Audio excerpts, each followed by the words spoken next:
Hello friends, welcome to Bhumika kitchen. ನಾನು ನಿಮ್ಮ ಭೂಮಿಕಾ ಸುದರ್ಶನ್. ಇವತ್ತು ಪಾಲಕ್ ರೈಸ್ ಮಾಡೋದು ಹೇಗೆ ಅಂತ ತೋರಿಸ್ತಾ ಇದ್ದೀನಿ.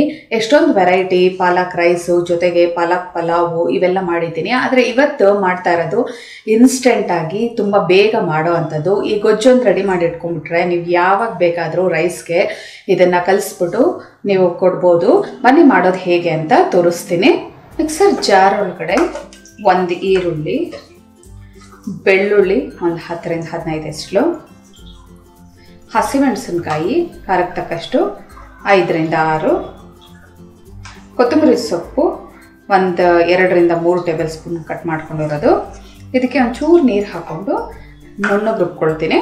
ಬರೀ ಒಂದು 2 ಟೇಬಲ್ ಸ್ಪೂನ್ ಸಾಕು ನೀರು. 2 ಟೇಬಲ್ ಸ್ಪೂನ್ ನೀರು ಹಾಕ್ಕೊಂಡು ನುಣ್ಣದಾಗಿ ರುಬ್ಕೊಂಡಿದ್ದೀನಿ. ಇವಾಗ ಪಕ್ಕ ಎತ್ತಿಟ್ಟು ಒಗ್ಗರಣೆ ಹಾಕೊಳ್ಳೋಣ. ಒಂದು ಬಾಣಲಿ ಒಳಗಡೆ 3 ಟೇಬಲ್ ಸ್ಪೂನ್ ಎಣ್ಣೆ ಹಾಕೊಂಡಿದ್ದೀನಿ. ಎಣ್ಣೆ ಚೆನ್ನಾಗಿ ಬಿಸಿ ಆಗ್ತಿದೆ. ಹಾಗೆ ಸಾಸಿವೆ ಅರ್ಧ ಟೀ ಸ್ಪೂನ್, ಜೀರಿಗೆ 1 ಟೀ ಸ್ಪೂನ್. ಸಾಸಿವೆ ಜೀರಿಗೆ ಚೆನ್ನಾಗಿ ಫ್ರೈ ಆಗಕ್ಕೆ ಶುರು ಆಗಲಿ. ಸಾಸಿವೆ ಸಿಡಿತಿದ್ದ ಹಾಗೆ ಒಂದು ಒಣಗಿದ ಮೆಣಸಿನಕಾಯಿ,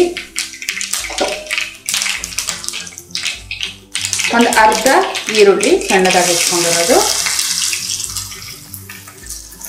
ಜೊತೆಯಲ್ಲೇ ಕರಿಬೇವಿನ ಸೊಪ್ಪು 1 ಗರಿ. ಈರುಳ್ಳಿ ಒಂಚೂರು ಕಲರ್ ಚೇಂಜ್ ಆಗೋವರೆಗೂ ಚೆನ್ನಾಗಿ ಬಾಡಿಸ್ಕೊಳ್ಳೋಣ. ಈರುಳ್ಳಿ ಲೈಟಾಗಿ ಕಲರ್ ಚೇಂಜ್ ಆಗ್ತಿದೆ ಹಾಗೆ ರುಬ್ಬಿಟ್ಕೊಂಡಿರೋಂಥ ಮಸಾಲೆ ಹಾಕೊಳ್ತೀನಿ. ಈರುಳ್ಳಿ ಮತ್ತು ಬೆಳ್ಳುಳ್ಳಿ ಇದ್ರದ್ದೆಲ್ಲ ಹಸಿ ಅಂಶ ಹೋಗೋವರೆಗೂ ಚೆನ್ನಾಗಿ ಮೀಡಿಯಮ್ ಟು ಹೈ ಫ್ಲೇಮಲ್ಲೇ ಒಂದು 2 ರಿಂದ 3 ನಿಮಿಷ ಫ್ರೈ ಮಾಡ್ಕೊಳ್ತೀನಿ. ಮಸಾಲೆದೆಲ್ಲ ಹಸಿ ಘಮ ಹೋಗಿದೆ, ಲೈಟಾಗಿ ಎಣ್ಣೆ ಬಿಡೋದಕ್ಕೆ ಶುರು ಆಗಿದೆ. ಇವಾಗ ಒಂದು 1/4 ಟೀ ಸ್ಪೂನ್ ಅರಿಶಿನ, 1 ಟೀ ಸ್ಪೂನ್ ಧನಿಯಾ ಪುಡಿ. ಧನಿಯಾ ಪುಡಿನ ಆದಷ್ಟು ಹುರಿದು ಪುಡಿ ಮಾಡಿಟ್ಕೊಳ್ಳಿ, ಆವಾಗ ಒಳ್ಳೆ ಘಮ ಬರುತ್ತೆ.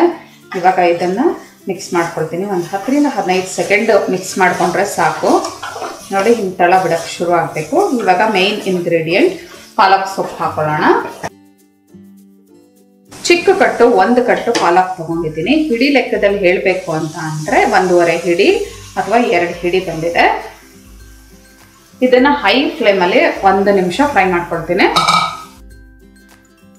ಪಾಲಕಲ್ಲಿ ಸಾಕಷ್ಟು ನೀರಂಶ ಇರೋದ್ರಿಂದ ನೋಡಿ ಹಾಕೊಂಡಾಗ ಎಷ್ಟೊಂದು ಅನಿಸುತ್ತೆ. ಫ್ರೈ ಮಾಡ್ಕೊಳ್ತಿದ್ದ ಹಾಗೆ ಕಂಪ್ಲೀಟ್ ಅದು ಸಿಂಕ್ ಆಗೋಗ್ಬಿಡುತ್ತೆ. 1 ನಿಮಿಷ ಹೈ ಫ್ಲೇಮಲ್ಲಿ ಫ್ರೈ ಮಾಡ್ಕೊಳ್ತಿದ್ದ ಹಾಗೆ ನೋಡಿ ಎಷ್ಟು ಪಾಲಕ್ ಇದ್ದಿದೆ, ಎಷ್ಟು ಕಮ್ಮಿ ಆಗೋಯ್ತು. ಇವಾಗ ಲಿಡ್ ಕ್ಲೋಸ್ ಮಾಡಿಕೊಂಡು ಮೀಡಿಯಂ ಫ್ಲೇಮಲ್ಲಿ ಒಂದು 2 ರಿಂದ 3 ನಿಮಿಷ ಬೇಯಿಸ್ಕೊಂಡ್ರೆ ಸಾಕು. ಪಾಲಕ್ ತುಂಬ ಬೇಗ ಬೇಯುತ್ತೆ.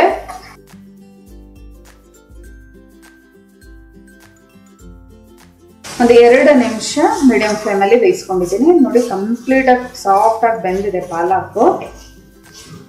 ಹಿಂಗೆ ಪ್ರೆಸ್ ಮಾಡಿದ್ರೇ ಗೊತ್ತಾಗ್ತಾ ಇದೆ. ಇವಾಗ ಇದಕ್ಕೆ ರುಚಿಗೆ ತಕ್ಕಷ್ಟು ಉಪ್ಪು ಹಾಕೊಳ್ತೀನಿ.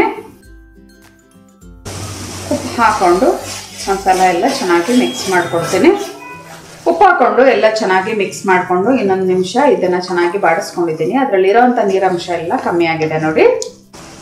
ಇವಾಗ ಸ್ಟವ್ ಆಫ್ ಮಾಡಿಕೊಂಡು ಅನ್ನ ಹಾಕ್ಕೊಂಡು ಮಿಕ್ಸ್ ಮಾಡ್ಕೊಳ್ತೀನಿ. ಇದಕ್ಕೆ 250 ml ಕಪ್ಪಲ್ಲಿ 1 ಕಪ್ಗೆ 2 ಕಪ್ಪಷ್ಟು ನೀರು ಹಾಕ್ಕೊಂಡು, 1 ಕಪ್ ಅಕ್ಕಿಗೆ 2 ಕಪ್ಪಷ್ಟು ನೀರು ಹಾಕ್ಕೊಂಡು ಉಪ್ಪು ಹಾಕ್ಕೊಂಡು ಅನ್ನ ಮಾಡ್ಕೊಂಡಿದ್ದೀನಿ. ನೋಡಿ, ಹುಡುಡಿಯಾಗಿದೆ. ಇವಾಗ ಇದನ್ನು ಚೆನ್ನಾಗಿ ಮಿಕ್ಸ್ ಮಾಡ್ಕೊಳ್ಳೋಣ. ಬಿಸಿ ಅನ್ನ ಆಗಿರೋದ್ರಿಂದ ಸ್ಟವ್ ಆಫ್ ಮಾಡಿಬಿಟ್ಟು ಮಿಕ್ಸ್ ಮಾಡ್ಕೊಳ್ತಾ ಇದ್ದೀನಿ. ಉಳಿದಿರೋ ಅನ್ನ ಏನಾದರೂ ಇದ್ದರೆ ಅದನ್ನು ಹಾಕ್ಕೊಂಡು ಅದರ ಸ್ಟವ್ ಆನ್ ಮಾಡಿಕೊಂಡು ಒಂದು ಸ್ವಲ್ಪ ಫ್ರೈ ಮಾಡ್ಕೊಳ್ಳಿ. ಆವಾಗ ಅದ್ರ ಟೇಸ್ಟ್ ಇನ್ನೂ ಚೆನ್ನಾಗಿರುತ್ತೆ, ಬಿಸಿ ಬಿಸಿಯಾಗಿರುತ್ತೆ. ಎಲ್ಲ ಚೆನ್ನಾಗಿ ಈವನ್ ಆಗಿ ಮಿಕ್ಸ್ ಮಾಡ್ಕೊಂಡಿದ್ದೀನಿ. ನೋಡಿ, ಸೂಪರ್ ಆಗಿರೋವಂಥ ಪಾಲಕ್ ರೈಸ್ ರೆಡಿ ಆಯಿತು. ಸರ್ವ್ ಮಾಡ್ಕೊಳ್ಳೋಣ. ಬಿಸಿ ಬಿಸಿ ಪಾಲಕ್ ರೈಸ್ ರೆಡಿ ಆಯಿತು ನೋಡಿ. ತುಂಬ ಸಿಂಪಲ್ ಆಗಿ ಬೇಗನೆ ಮಾಡ್ಕೊಂಡ್ಬಿಡ್ಬೋದು. ಬೆಳಗ್ಗೆ ಎದ್ದ ತಕ್ಷಣ ಲಂಚ್ ಬಾಕ್ಸ್ಗೆ ಏನಪ್ಪ ಮಾಡೋದು ಅಂತ ತಲೆ ಕೆಡಿಸ್ಕೋಬೇಕಾಗತ್ತಲ್ಲ, ಅಂಥ ಟೈಮಲ್ಲಿ ನೋಡಿ ಇಂಥ ಹೆಲ್ತಿ ಆಗಿರೋವಂಥ ಪಾಲಕ್ ರೈಸ್ನ ಮಾಡಿಕೊಡಿ. ನೀವು ಬೆಳಗ್ಗೆ ಬ್ರೇಕ್ಫಾಸ್ಟ್ಗಾದರೂ ಮಾಡ್ಕೋಬೋದು, ಲಂಚ್ ಬಾಕ್ಸ್ ಬೇಕಾದರೂ ಪ್ಯಾಕ್ ಮಾಡ್ಕೊಡ್ಬೋದು. ಇವತ್ತಿನ ಈ ರೆಸಿಪಿ ನಿಮ್ಗೆ ಇಷ್ಟ ಆದರೆ ಲೈಕ್ ಮಾಡಿ, ಶೇರ್ ಮಾಡಿ. ಯಾರೆಲ್ಲ ಇನ್ನೂ ಭೂಮಿಕಾ ಕಿಚನ್ ಸಬ್ಸ್ಕ್ರೈಬ್ ಆಗಿಲ್ಲ ದಯವಿಟ್ಟು ಸಬ್ಸ್ಕ್ರೈಬ್ ಆಗಿ. Thanks for watching.